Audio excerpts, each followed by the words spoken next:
ترکیه به نور ځواکونه هم افغانستان ته واستوي.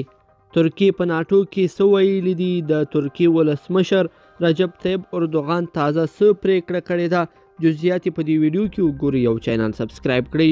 السلام علیکم لیدونکو، ستړي مشئ. بروکسل کې د ناټو غړو هیوادونو ترمنځ غونډه ترسره شوې چې پکې د افغانستان په هکله هم بحث شوی او ویل شوي چې د کابل هوایي ډګر د تجهیز لپاره به مالی لګښت هم پوره کوي.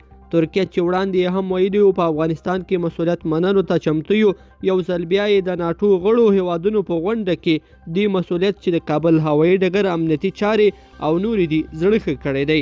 ترکیه په افغانستان کې اوس مهال 1500 سرتیري لري، خو که چیرې دوی د کابل هوایي ډګر مسؤلیت پر غاړه واخلي، ښایي چې په افغانستان کې د خپلو سرتیرو شمیر هم زیات کړي، ځکه چې د امنیت او هوایي ډګر ساتلو په برخه کې بشري او پوځي قوت ته اړتیا لیدل کیږي. ترکیه په دې شرط چې باید لوجستیکي او مصارفي لګښت ورته برابر شي، نو دوی چمتو دي چې د کابل هوایي ډګر مسؤلیت واخلي. په دې اړه د ترکیې ولسمشر رجب طیب اردوغان ویلي، ترکیه ولسمشر رجب طیب اردوغان ژمنه کړې ده چې افغانستان کې مسؤلیت اخیستلو ته چمتو دی.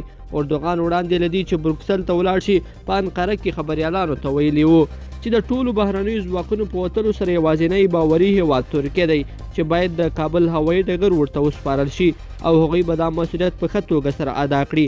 د نوموړي په خبره چې د کابل هوایي ډګر د مسؤلیت اخیستلو په هکله له ده سره امریکایي چارواکو هم خبرې کړې دي او ترکیه هیواد چمتو ده چې دغه مسؤلیت په ښه توګه ترسره کړي او ویې مني.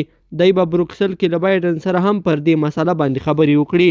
افغان دولت بیا ویلي دي دوی خپله کولی شي هر څه تنظیم کړي، ځکه دوی اوس هغې مقطعې ته رسېدلي چې د هیواد د ټولو امورو مسؤلیت په ښه توګه واخلي. خو طالبانو د ترکیې له دوی پریکړې سره مخالفت کړی دی او ویلي وو چې د دوحې د تړون له مخې هیڅ یو بهرنی هیواد اجازه نه لري چې افغانستان کې ځواکونه وساتي او دوی به هیڅ چاته دا اجازه ورنکړي چې داسې وکړي.